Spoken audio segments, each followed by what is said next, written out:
啡，B 套餐送饮料，C 套餐送蔬菜沙拉，D 套餐送水果沙拉，E 套餐送蛋花汤，ABCDE，你看你选哪一句？那就选 A 套餐吧。咖啡可以提神，但如果产生依赖，会对人的正常作息时间和生活工作产生副作用。据我了解，雷小姐的肠胃不是很好吧？像你这种肠胃不好的人，最好不要和她。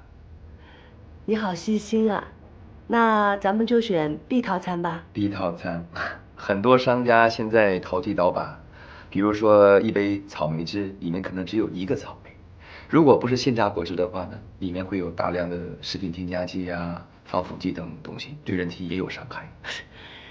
那照你这么说 ，C 和 D 也不能选了，因为水果和蔬菜的沙拉酱里面也有食品添加剂和防腐剂，所以说也是潜在的毒药。我只能选 E 套餐，对吗？雷小姐的逻辑推理性很强嘛，很适合做律师。哎，我觉得是你挖掘了我当律师的潜力，近朱者赤嘛。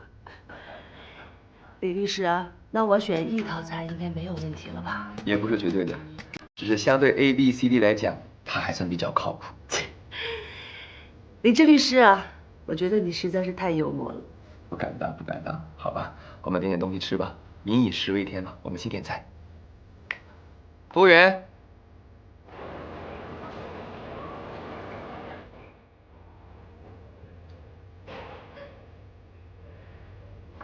李志同志，我以前吧，以为你们律师这个行业的人都是一群挺呆板、挺严肃的人，今天我才发现，你们是一群挺有趣、挺幽默的人。其实表面上看起来越严肃的人，内心越狂热。是吗？哦，好死。来，为了狂热，干一杯。对，狂热干一杯。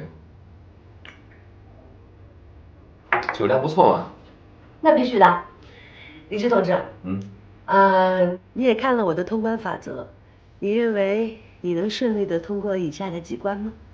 我不敢保证，但我会尽力。我的要求可是很严格的。我做事也是很严谨的。你有你的通关法则，我有我的恋爱法规。这是我花了1个星期整理的，请过吗？这么正式啊！当然，不要忘了，我是一名律师。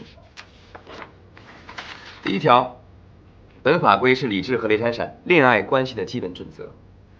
第2条，李智和雷闪闪双方实行求婚后，恋爱约束，不找小